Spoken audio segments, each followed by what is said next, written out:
Okay guys, so what we're looking at here is my client Ian, and we're basically looking at two videos that are filmed about 10 minutes apart. Alright, we've got the top one which was first, and we got the bottom one which was filmed second. Now what we're doing, we're just kind of having a look at Ian's stride and his gait. Now Ian's been a client of mine for a while. He's been doing some fitness, and more recently we've been treating a bit of runner's knee as well. So he's had problems with his IT band and a little bit of problems with runner's knee on his right hand side. So what we're going to do, we're going to hopefully see if we can pinpoint some things in his gait stride that are contributing to that. So if we were to just pause the video there, and all I want to do is just run on the top one just a bit,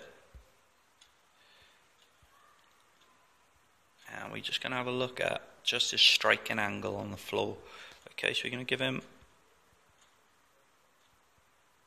use his right side because that's the injured side, and we're just going to compare the two videos.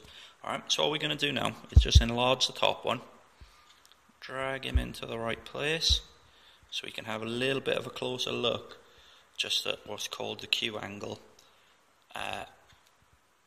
So that's looking at his hips in relation to his thigh bone, alright, and the angle going through there. So if we take that, we've got an angle there of about 79 degrees. Now, a good angle is somewhere in the mid-80s, alright? So we got 79 degrees, we'd kind of want to change that, alright? Because it's a little bit narrow, and we know the way the foot lands in a really narrow running stance, it puts a lot of pressure towards the inside of the foot, and it also increases the amount of lateral translation that you get through the hips, which puts a lot of pressure on the IT band and a lot of pressure through Ian's lateral hip as well. So what we did, we had a quick look. So this is just, the top video was just me asking him to run without kind of any coaching points or any instructions.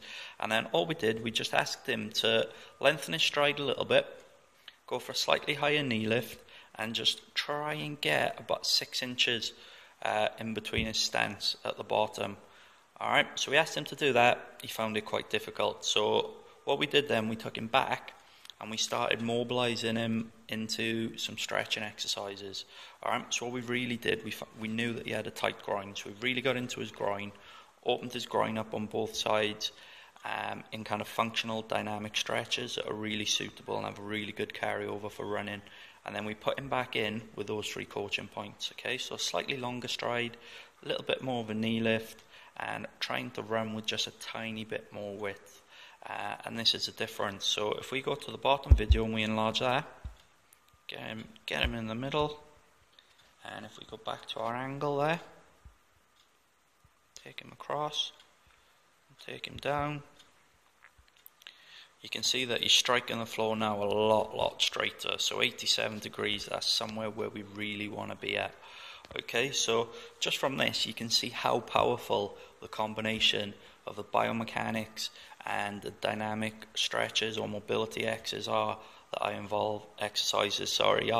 involve in my rehab process, and also the carryover this has into the running.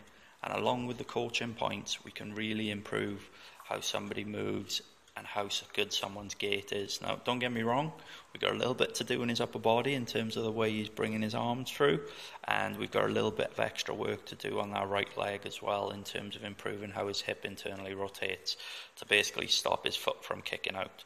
But overall, in 10 minutes, I think that's a good result, and that's the kind of things that we can do with your gait to help improve how you run, to help you be a lot more efficient and help you stay injury free. So I hope you enjoyed the video, and I'll see you again next time. Thank you.